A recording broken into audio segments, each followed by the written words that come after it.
எல்லாம் அல்ல அல்லாஹ்வின் அன்புக்குரியவர்களே,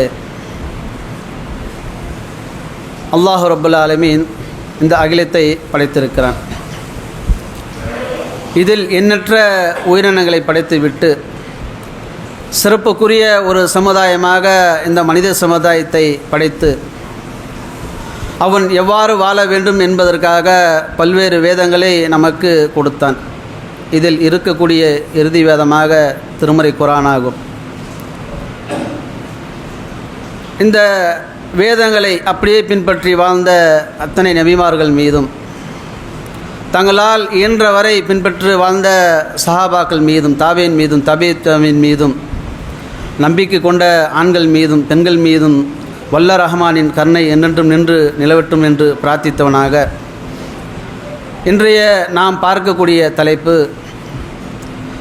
தவிர்க்க வேண்டிய 3 விஷயங்கள். இஸ்லாம் நமக்கு எதையெல்லாம் வலியுறுத்தி சொல்கிறது நல்ல காரியங்கள் என்று சொன்னால், அல்லாஹ்வை ஈமான் கொள்ள வேண்டும், அவனுக்கு எதையும் நீங்கள் இணையாக்க கூடாது, தொழுகை, நோன்பு, ஜக்காத் என்ற நற்காரியங்கள் நமக்கு எப்படி கடமை என்று வலியுறுத்தி சொல்கிறதோ, அதே போன்று பல்வேறு காரியங்கள் நம்மிடத்தில் இருக்கக்கூடாது என்று இஸ்லாம் நமக்கு சொல்கிறது, எச்சரிக்கை செய்கிறது. அதில் முக்கியமாக இன்று நாம் பார்க்கக்கூடிய விஷயம், 3 விஷயங்கள் நம்மிடத்தில் இருக்கவே கூடாது என்பதாக இஸ்லாம் நமக்கு சொல்லுகிறது. அல்லாஹுடைய தூதர் ஸல்லல்லாஹு அலைஹி வஸல்லம் அவர்கள் சொல்கிறார்கள், அஹ்மதுல 22390வது ஹதீஸாக பதிவு செய்யப்பட்டிருக்கிறது.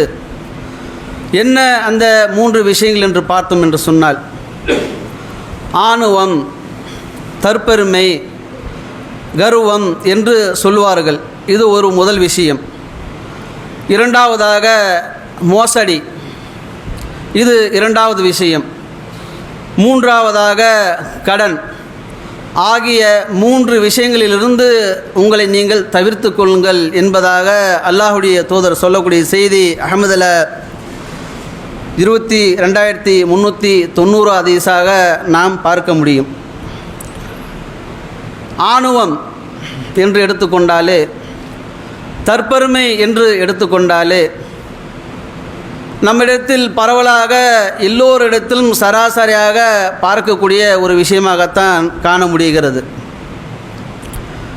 தற்பெருமை என்பது அல்லாஹ்வுடைய மார்க்கம் மனிதர் மத்தியில் சொல்லப்பட்டால் அதை அவர்கள் அப்படியே ஏற்றுக்கொண்டால் விட்டால் அவரிடத்தில் தற்பெருமை இல்லை என்று நாம் எடுத்துக்கொள்ளலாம். இல்லை, நான் செய்வது சரி, நான் இருக்கக்கூடிய கொள்கை சரி, நான் செய்யக்கூடிய காரியங்கள் செய்தி என்று எவரோ ஒருவர் தர்க்கித்துக்கிறார்களோ அவர்கள் தற்பெருமை கொண்டவர்களாக இஸ்லாம் சொல்கிறது. நமக்கு ஒரு உதாரணம், ஃபிரௌன் என்று ஒருவன் இருந்தான். அவன் பெரும் கொடுங்கோவலனாக இருந்தான். அவனிடத்திலே அல்லாஹ் ரப்புல் ஆலமீன் மூசா அலைஹிஸ்ஸலாத்தை அவர்களுக்கு அறிவுரை சொல்வதற்காக அனுப்பினான். அந்த ஃபிரௌன் என்று சொல்லக்கூடியவன் மூசா அலைஹிஸ்ஸலாத்தை ஏற்காதவனாக, அல்லாஹ்வுடைய வசனங்களை ஏற்காதவனாக, அதற்கு மாறு செய்யக்கூடியவனாக, ஆணவம் கொண்டவனாக, தற்பெருமை பேசக்கூடியவனாக ஃபிரௌன் வாழ்ந்தான். மூசா அலைஹிஸ்ஸலாம் அல்லாஹ் ஒருவன்தான் இறைவன் என்று சொல்லும்போது ஃபிரௌன் சொல்லுகிறான், அன ரப்புக்குமுல் ஆலா, நான் தான் இவர்களுடைய கடவுள் என்று அவன் ஆணவம் கொண்டான், பெருமை கொண்டான். அந்த மக்கள் மத்தியில் குழப்பத்தை ஏற்படுத்தினான். அது அல்லாஹ் ரப்புல் ஆலமீன் திருமுறை குர்ஆனிலே சொல்லி காட்டுகிறான். 28வது அத்தியாயம் 83வது வசனத்தில் நீங்கள் பார்க்கலாம், பூமியில் ஆணவத்தையும் குழப்பத்தையும் விரும்பாதவர்களுக்காக அந்த மறுமையை நாங்கள் ஏற்படுத்தியிருக்கிறோம். அல்லாஹ் சொல்லுகிறான், இந்த பூமியில் ஆணவத்தையும் குழப்பத்தையும் யார் விரும்பாமல் இருக்கிறார்களோ அவர்களுக்காக மறுமையை ஏற்படுத்தியுள்ளேன் என்று அல்லாஹ் ரப்பல் ஆலமீன் சொல்லி காட்டுகிறான். இறைவனை அஞ்சுவோருக்குத்தான் அந்த மறுமை உரியது என்பதாக அல்லாஹ் சொல்லி காட்டுகிறான். அப்போ ஃபிரௌன் என்று சொல்லக்கூடியவன் அல்லாஹ்வுடைய வசனங்களை ஏற்காமல் பெருமை அடிக்கக்கூடியவனாக இருந்தான், ஆணவம் கொண்டவனாக இருந்தான். அவனுடைய நிலையானது அல்லாஹ் ரப்புல் ஆலமீன் கடலிலே மூழ்கடிக்கக்கூடிய சூழ்நிலையை நாம் வரலாறை படித்திருப்போம், பல பயான்களை கேட்டிருப்போம். குர்ஆனிலே படித்துகிறவர்களுக்கு அத்தனை பேருக்கும் தெரியும் ஃபிரௌனுடைய நிலை என்ன ஆனது என்பதாக. அப்போ அல்லாஹ்வை யார் அஞ்சுகிறார்களோ இவர்களுக்குத்தான் அந்த மறுமை உரியது. பெருமை ஆணவம் எவரிடத்தில் இருக்கிறதோ அவர்கள் சொர்க்கம் போக முடியாது. அப்போ பெருமை அளிக்கக்கூடிய மக்களாக இன்றைக்கு பெருமளவில் நாம் பார்க்க முடிகிறதா இல்லையா? தான் தோன்றித்தனமாக கொண்டதே கொள்கை கண்டதே காட்சி என்று மக்கள் வாழக்கூடிய சூழ்நிலை நாம் பார்க்க முடிகிறதா இல்லையா? அல்லாஹ்வை விட்டு படைத்தவனை விட்டு படைப்பினங்களை வணங்கக்கூடிய காட்சிகளை நாம் பார்க்க முடிகிறதா இல்லையா? இவர்களெல்லாம் பெருமை அடிக்கக்கூடியவர்களாக இன்றைக்கி இருந்து கொண்டு இருக்கிறார்கள். மறுமையில் இவர்கள் ஒருபோதும் சொர்க்கம் செல்ல முடியாது என்று மார்க்கம் திட்டவட்டமாக சொல்லக்கூடிய செய்திகளை நாம் பார்க்க முடியும். இந்த பெருமை என்பது மார்க்கத்தில் சொல்லக்கூடிய நிலைப்பாடு. அது உலக விஷயத்தில் எடுத்துக்கொண்டாலும் இந்த பெருமை என்பது மிகப்பெரிய ஒரு ஆபத்தாகத்தான் நமக்கு நிலவக்கூடிய சூழ்நிலையை நாம் பார்க்க முடியும். ஒரு தனிநபர் முதல் ஒரு குடும்பம் முதல் ஒரு ஊரை சார்ந்தவர் ஒரு நாட்டை சார்ந்தவராக இருந்தாலும் தற்பெருமை எவர் கொள்கிறாரோ அவர் தீங்கிழைக்கக்கூடியவராகத்தான் இருக்கிறார், தனக்கு தீங்கிழைத்து கொள்ளக்கூடியவர்களாகத்தான் இருக்கிறார். எப்படி ஆண் என்று ஒரு வர்க்கம் சொல்லுகிறது மனைவிடத்தில், நான் ஆண் வர்க்கத்தைச் சேர்ந்தவன் என்று தற்பெருமை பேசப்படுகிறது. அங்கே குடும்பத்தில் சண்டைகள் நடக்கக்கூடிய காட்சி நம்ம பார்க்கலாம். பெண் வர்க்கத்தை சொல்லக்கூடியவர்கள் நான் பெண் இல்லாவிட்டால் இந்த குடும்பம் இல்லை என்று தற்பெருமை பேசக்கூடிய ஒரு சூழ்நிலை நாம் பார்க்க முடிகிறது. அங்கே குடும்பத்தில் பிரச்சனைகள் நிகழ்கிறது. ஊர் தலைவர் சொல்லுவார் நான் இந்த ஊருக்கு தலைவன் என்று சொல்லும்போது தன்னிடத்திலே தற்பெருமை வந்து விடுகிறது. மக்கள் எல்லாம் இது கெட்டுதான் ஆகும் என்று சொல்லக்கூடிய சூழ்நிலை நாம் பார்க்க முடியுது. ஒரு நாட்டுக்கு தலைவனாக இருக்கக்கூடியவன் நான் இந்த நாட்டோட தலைவன், நான் சொல்லக்கூடியதை தான் நீங்கள் கேட்கணும் என்று சொல்லக்கூடிய சூழ்நிலையில் தற்பெருமை அவனிடத்தில் குடிகொண்டு விடுகிறது.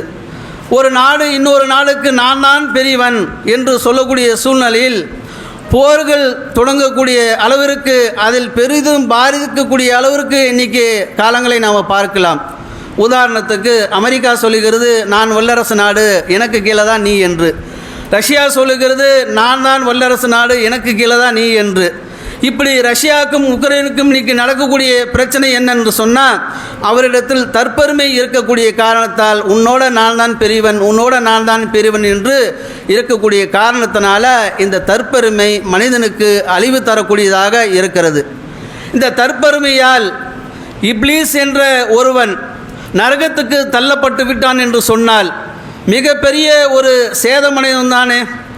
அல்லாஹ் ரப்புல் ஆலமீன் தன்னுடைய திருமறை குர்ஆனிலே ஆதம் அலைஹிஸ்ஸலாத்தை படைத்தான். படைத்துவிட்டு ஆதமுக்கு பணியுங்கள் என்று சொல்லும்போது மலக்குமார்கள் அத்தனை பேரும் பணியக்கூடியவர்களாகத்தான் இருந்தார்கள், இப்லீஸை தவிர. இப்லீஸ் தற்பெருமை கொண்டவனாக இருந்தான். நான் நெருப்பால படைக்கப்பட்டவன் என்று அல்லாஹ்விடத்திலே வாதம் செய்யக்கூடியவனாக தற்பெருமை அடிக்கக்கூடியவனாக இருந்தான். அந்த காரணத்தினால அல்லாஹ்விடத்தில் அவன் தற்பெருமை கொண்ட காரணத்தினால் கோபம் கொண்டு அவன் நரகத்துக்குரியவனாக மாறக்கூடிய சூழ்நிலை நம்ம பார்க்க முடிகிறதா இல்லையா? அப்போ தற்பெருமை என்பது எவரிடத்தில் குடிகொண்டு இருக்கிறதோ அவனுக்கு இழிவு தான் ஏற்படும், அவனுக்கு சொர்க்கம் செல்வதற்கு வாய்ப்பு இருக்காது என்பதாக அல்லாஹ்வுடைய தூதர் ஸல்லல்லாஹு அலைஹி வஸல்லம் அவங்க சொல்லக்கூடிய செய்தியை நாம் பார்க்க முடியும். தற்பெருமை கொண்ட இன்னொரு செய்தி நாம் அறிந்து கொள்ளலாம். ஹாரூன் என்று சொல்லக்கூடிய மிகப்பெரிய ஒரு தொழிலதிபர் இருந்தான். அவனிடத்திலே செல்வம் கொட்டி குவிந்து கிடந்தன. அல்லாஹ்வுக்கு நீ நன்றி செலுத்துப்பா, அல்லாஹ் உனக்கு இது கொடுத்த விஷயம் என்று அவனிடத்தில் சொல்லப்படும் போது இது தன்னோட உழைப்பால் வந்தது என்று அவன் பெருமை அடிக்கக்கூடியவனாக இருந்தான்.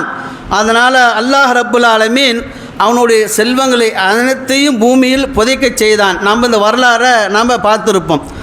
அல்லாஹ்வுடைய தூதர் அவர்கள் சொல்லுகிறார்கள், தமது உள்ளத்தில் கடலளவு இறை நம்பிக்கை கொண்டவர் நிச்சயம் சொர்க்கம் போவார். அல்லாஹ்வை யார் ஈமான் கொள்கிறார்களோ அவர்கள் நிச்சயமாக சொர்க்கம் போவதாக அல்லாஹ்வுடைய தூதர் சொல்லக்கூடிய செய்தி நாம் பார்ப்போம்.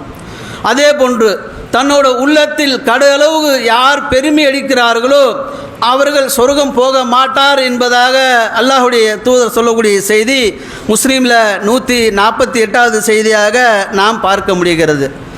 அல்லாஹ் ரப்புல் ஆலமீன் சொல்வதாக அல்லாஹ்வுடைய தூதர் சொல்கிறாங்க, கண்ணியம் அல்லாஹ்வுடைய கீழாடையாகும், பெருமை என்பது அல்லாஹ்வுடைய மேலாடையாகும்.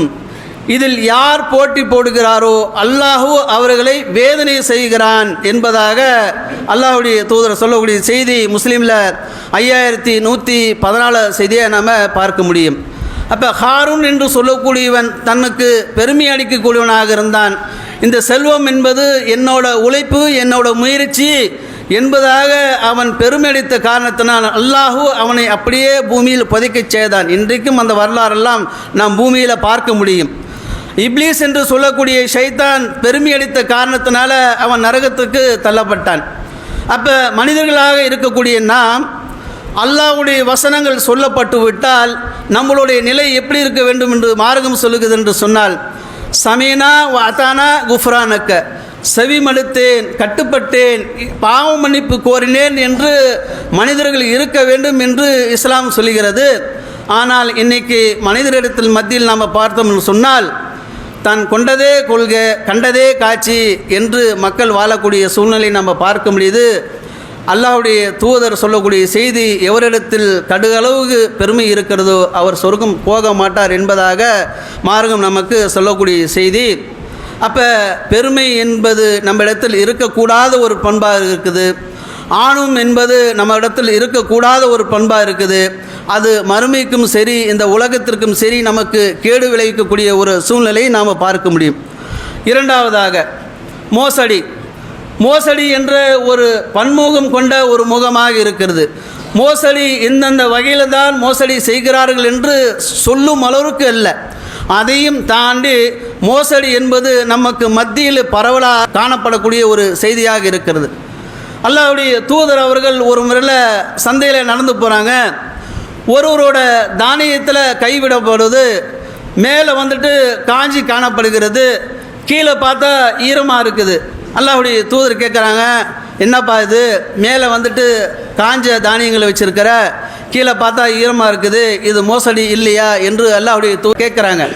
அதுக்கு அவர் சொல்கிறார், அல்லாஹ்வுடைய தூதரே, மழை பெஞ்சுது அதனால் ஈரமாயிடுச்சு, ஈரமானது நீ மேலே வெய்யி என்பதாக அல்லாஹ்வுடைய தூதர் சொல்கிறாங்க. இது நமக்கெல்லாம் ஒரு சாதாரண விஷயமாக தான் தெரியும். என்ன இது, ஒரு ஈரமாக ஒரு பொருள் இருந்துருச்சு, அல்லாஹ்வுடைய தூதர் இதற்கு இந்த வார்த்தை சொல்லியிருக்கிறாங்கன்னா அதுவும் மோசடி ஆகும். மேலே நீ காஞ்ச ஒரு பொருளை காட்டிட்டு கீழே ஈரமான பொருளை கொடுக்கறது மோசடி என்பதாக அல்லாஹ்வுடைய தூதர் சொல்கிறாங்க. ஆனால் இன்றைக்கி மோசடி என்பது சதுவு சாதாரணமாக இன்றைக்கி நடக்கக்கூடிய சூழ்நிலையை நாம் பார்க்க முடியும். மோசடி எந்த அளவுக்குன்னு சொன்னால், ஒரு வியாபாரத்தில் மோசடி செய்கிறாங்க, குடுப்பல் வாங்கல மோசடி செய்கிறாங்க, கணவன் மனைவிக்கு மோசடி செய்கிறாங்க, மனைவி கணவனுக்கு மோசடி செய்கிறாங்க. குடும்பத்தில் நடக்கக்கூடிய மோசடி தாண்டி தலைவன் தொண்டர்களுக்கு செய்யக்கூடிய மோசடி நம்ம பார்க்கலாம், தலைவன் ஊர் மக்களுக்கு செய்யக்கூடிய மோசடி நம்ம பார்க்கலாம், வியாபாரங்களில் மோசடி, இப்படி பல்வேறு வகையில் மோசடி கொண்ட மக்களாக நாம் பார்க்க முடிகிறது. எந்த அளவுக்குன்னு சொன்னால், அல்லாஹ்வுடைய தூதர் ஸல்லல்லாஹு அலைஹி வஸல்லம் மோசனுடைய தன்மை பற்றி சொல்கிறாங்க.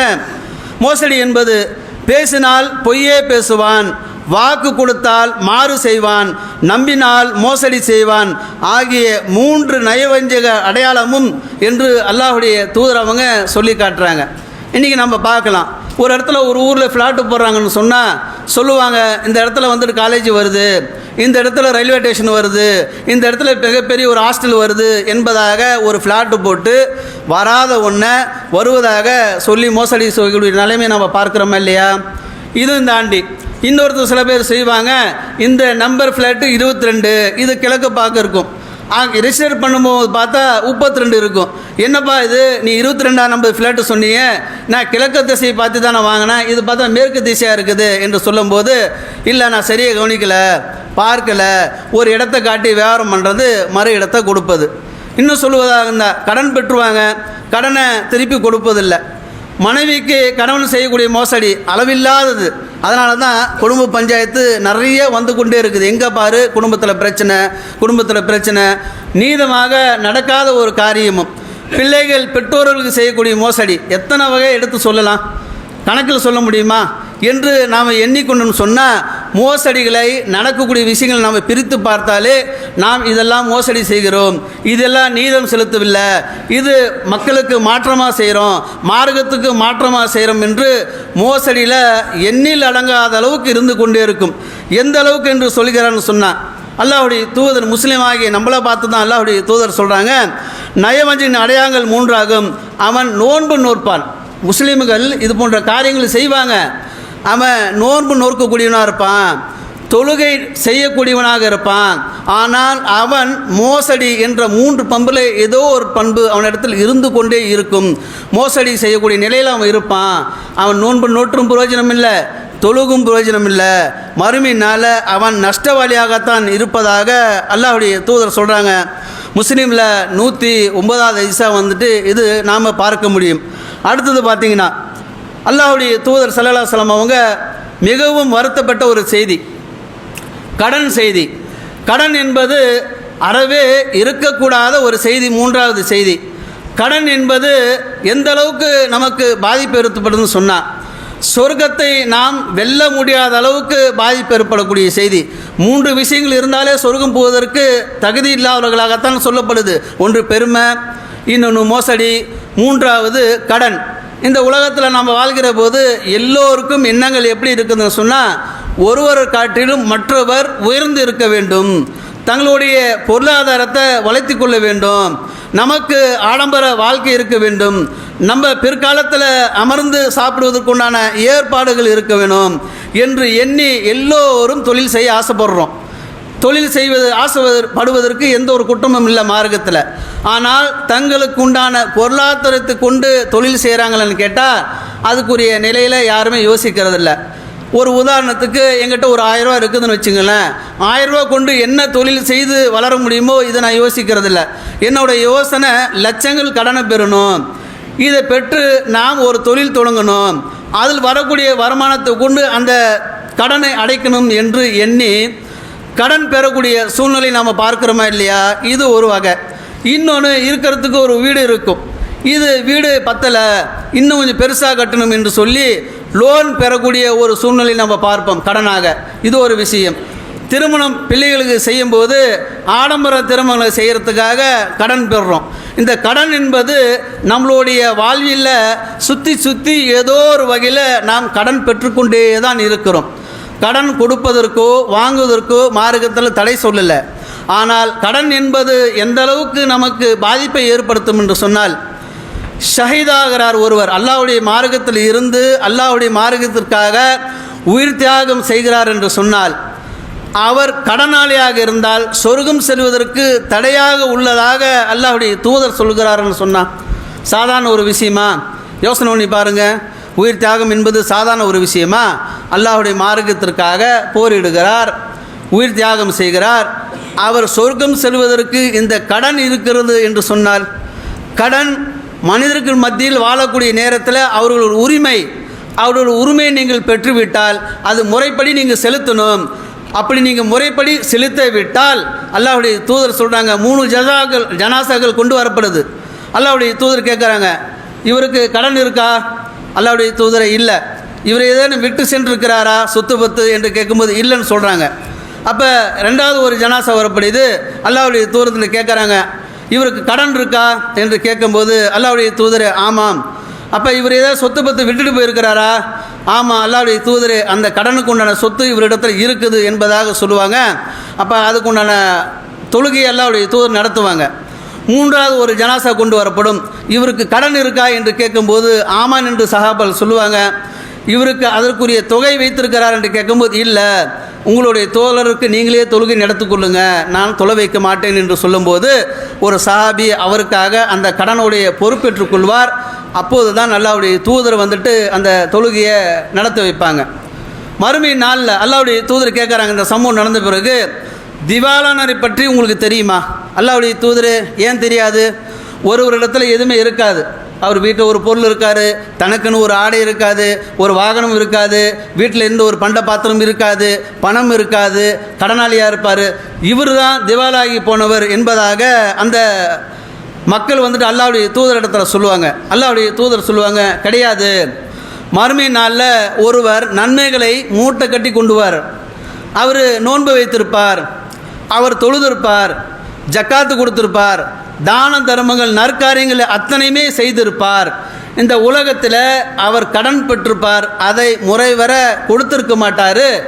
கொடுக்காத ஒரு காரணத்தினால மறுமை நாளில் யார் கடன் கொடுத்தாரோ இவரோட நன்மை எடுத்து அல்லாஹ் அவர்களுக்கு கொடுத்து விடுவான். கடன் கொடுத்துருவார், மீதி இல்லாத பட்சத்தில் கடன் கொடுத்தறதுல அவருடைய பாவத்தை வாங்கி அல்லாஹ் இவருக்கு கொடுத்து விடுவார் என்று அல்லாஹ்வுடைய தூதர் ஸல்லல்லாஹு அலைஹி வஸல்லம் அவங்க சொல்கிறாங்கன்னு சொன்னான். அல்லாஹ்வுடைய தூதர் தொழுகையில் அல்லாஹ்விடத்தில் பிரார்த்தனை பண்ணுவாங்க, இறைவா, கடனிலிருந்தும் பாவத்திலிருந்தும் என்னை பாதுகாப்பாயாக. அப்போ மக்கள்லாம் கேட்குறாங்க, அல்லாஹ்வுடைய தூதரே, கடன் பெறுவதற்கு இவ்வளோ ஒரு கஷ்டப்படுறீங்களா? கூடாது என்று சொல்லுங்களா? ஆமாம், கடன் எவன் ஒருவன் பெறுகிறானோ அவன் பொய் சொல்லுவான், வாக்கு கொடுத்தா வாக்கு மீறுவான், மோசடி செய்வான் என்பதாக அல்லாஹ்வுடைய தூதர் சொல்கிறாங்க. இந்த உலகத்தில் நாம் பார்க்கலாம், ஒருத்தர் முடியாத ஒரு சூழ்நிலைக்கு ஒருத்தர் 10,000 ரூபா கடன் கேட்பார், அவரும் கடன் கொடுத்துருப்பார். கடன் வாங்குவர் அந்த கடனை திருப்பி கொடுக்குறாரா என்று கேட்டால் அதற்கு காலதாமதம் சொல்லுவார். இவர் போய் கடனை கேட்டால் பல்வேறு பிரச்சனைகளை முன்னிறுத்திப்பார். எனக்கு இந்த பிரச்சனை, அந்த பிரச்சனை, எனக்கு அங்கே கொடுக்கணும்னு நினச்சேன், இங்கே வர வேண்டியது இருந்துச்சு, அது கொடுக்கறதுக்கு உண்டான சூழ்நிலையை அவர் ஏற்படுத்த மாட்டார். ஆனால் அல்லாஹ்வுடைய தூதர் என்ன சொல்கிறாங்க தெரியுமா? உஹது மலையை பார்த்து, இந்த உஹது மலை எனக்கு வெள்ளி காசாக கொடுக்கப்பட்டால் நான் 3 நாளைக்கு அதிகமாக நான் இதை வச்சிருக்க மாட்டேன், தர்மங்கள் செஞ்சிருவேன். ஒரு சில தினாரைகளை தவிர, கடனுக்குள்ள ஒரு சில தினாரை தவிர என்னிடம் எதுவும் இருக்காது. அப்போ ஒரு கடன் பெற்றுவிட்டால் அந்த கடனுக்குண்டான தொகை நம்ம இடத்துல வந்துருச்சுன்னு சொன்னால் அதை திருப்பி கொடுக்குறதுனால சூழ்நிலை தான் நம்ம பார்க்கணும். ஆனால் இன்றைக்கி எப்படி இருக்கிறாங்கன்னு மக்கள் கேட்டால், கடன் வாங்கியவன் காலர் தூக்கியவனாக நடக்கிறான், கடன் கொடுத்தவன் தலையை தொங்கிட்டுனா போகிறான். ஏப்பா, கடன் வாங்கினியே, இந்த கடனை திருப்பி கொடுக்கலையான்னு கேட்டால், கொடுக்கலாம், என்ன பிரச்சனை, கொடுத்துருவோம், இருந்தால் கொடுக்க மாட்டோமா, என்ன பொல்லாத கடன் கொடுத்துட்டேன் என்று வீம்பு பேச்சு பேசக்கூடியவர்களாக இருக்கிறாங்க. அதனால் இன்றைக்கி செல்வந்தர்கள் ஏழைகளுக்கு கடன் கொடுக்குவதற்கு முன் வர்றதில்லை. காரணம், பல இடத்துல கொடுத்து பல பேர் பேசப்படுவதால் கடனா வேண்டவே வேண்டாம், கொடுத்தா திருப்பி வர்றதில்லை. ஆனால் கடன் ஒரு அமானிதம் என்கிறது மார்க்கம். கடனை பொறுத்த வரைக்கும் நீங்கள் கட்டாயமாக நீங்கள் திருப்பி செலுத்திடுங்க, இல்லை என்று சொன்னால் மறுமையினால் உங்களுடைய நன்மைகள் பறிக்கப்பட்டு நீங்கள் சொர்க்கம் போக மாட்டீங்க என்பதாக அல்லாஹ்வுடைய தூதர் அவங்க இந்த கடனுக்கு ஒரு முக்கியத்துவம் கொடுத்து கடனாளியாக நீங்கள் மரணிக்கக்கூடாது என்பதாக அல்லாஹ்வுடைய தூதரை சொல்லக்கூடிய செய்தியை நம்ம பார்க்க முடியும். அப்போ நம்மிடத்தில் இருக்கக்கூடாத 3 விஷயங்கள் சொன்னால், தற்பெருமை இருக்கவே கூடாது, ஆணவம் இருக்கவே கூடாது, மோசடி என்பது அறவே இருக்கக்கூடாது, கடன் என்பது இல்லாமல் மரணிக்கணும். இந்த 3 விஷயங்கள் நம்மிடத்தில் இல்லாமல் எவர் மரணிக்கிறாரோ அவர் நிச்சயம் சொர்க்கம் போவார் என்பதாக அல்லாஹ்வுடைய தூதர் சொல்லக்கூடிய செய்தி முதன் செய்தியாக நம்ம பார்த்தோம். அப்போ இன்றைக்கி உள்ள சூழ்நிலையில் மக்களை பார்க்குறோம், பெருமடிப்பதில் குறையில்லை, மோசடி செய்வதில் குறையில்லை, கடன் வாங்கிட்டு கடன் கொடுக்காத சூழ்நிலை நம்ம பார்க்கணும். எத்தனையோ கடன்காரங்க சுற்றிட்டு தான் இருக்கிறாங்க, இல்லைன்னு சொல்ல முடியுமா? அப்போ இந்த 3 விஷயத்தை தவிர்த்து நாம் வாழ்ந்தோம் என்று சொன்னால் இன்ஷா அல்லாஹ் நிச்சயமாக நாம் சொர்க்கம் பெறக்கூடிய மக்களாக இருப்பதாக அல்லாஹ்வுடைய தூதர் செய்தி சொன்னதை நாம் கேட்டோம். அல்லாஹ்வுடைய கிருபையால் ஏகத்துவத்தை ஏற்று நாமெல்லாம் இங்கு சொர்க்கம் பெற வேண்டும் என்ற ஒரு உயர்ந்த எண்ணத்தில் தான் நம்மளுடைய வேலைகள் வெட்டிகளை விட்டு அல்லாஹ்வுடைய மார்க்கத்தை கேட்க, அல்லாஹ்வை வணங்குவதற்காக இங்கே அமர்ந்துள்ளோம். அல்ஹம்துலில்லாஹ். ஷிர்க்கும் என்ற மிகப்பெரிய ஒரு பாவத்தை உணர்ந்தவர்களாகத்தான் நம்மளாம் இங்கே அமர்ந்திருக்கிறோம். ஆனால் இந்த 3 விஷயம் சொல்லப்பட்டதில்லை, பெருமை, மோசடி, கடன், இதெல்லாம் நம்ம இடத்தில் இல்லாமல் இருக்கிறதா என்று நாம் ஒவ்வொருவருமே சுய பரிசோதனை செய்து கொள்ள வேண்டும். நம்ம சொல்ல முடியுமா, எங்கள்கிட்ட தற்பெருமை இல்லை பாய், எங்கிட்ட மோசடித்தனம் இல்லை பாய், நான் கடன் பெறாத நிலையில் இருக்கிறேன் பாய், கடன் வச்சு நான் சாக மாட்டேன் என்று சொல்ல முடியுமா? அது சூழ்நிலை கொண்டவர்களாகத்தான் நம்ம வாழ்கிறோம், தற்பெருமை கொள்கிறோம், மோசடி செய்யக்கூடியவர்களாக இருக்கிறோம். வியாபாரத்திலே ஆகட்டும், குடும்பத்திலே ஆகட்டும், மக்களுக்காகட்டும், கடன் என்ற ஒரு சூழ்நிலை இல்லாமல் யாருமே இங்கே வாழ்கிறதில்ல. ஆனால் நாம் நம்மளோட எண்ணம் சொர்க்கம் செல்ல வேண்டும் என்ற அடிப்படையில் இருக்கிற காரணத்தினால முஸ்லீம்களாக இருக்கக்கூடிய நாம் கண்டிப்பாக இந்த 3 விஷயங்களும் தவிர்த்து யார் வாழ்கிறாரோ அவர்களுக்கு சொர்க்கம் நிச்சயம் என்று அல்லாஹ்வுடைய தூதர் சொன்ன செய்தியை நாம் கேட்டிருப்போம். அல்லாஹ் ரப்பல் ஆலமீன் சொல்லுகிறான், அறிவுரை சொல்லுங்கள், நம்பிக்கை கொண்ட மக்களுக்கு அது பயனளிக்கும் என்பதாக. அப்படி அறிவுரை பெற்றவர்களாக இருக்கக்கூடிய இந்த 3 விஷயங்களை தவிர்த்து வாழக்கூடிய மக்களாக அல்லாஹ் உங்களையும் என்னையும் ஆக்க அருள் புரிவன் கேட்டுக்கொண்டு வாஹிர் தவானா அல்ஹம்துலில்லாஹி ரப்பில் ஆலமீன்.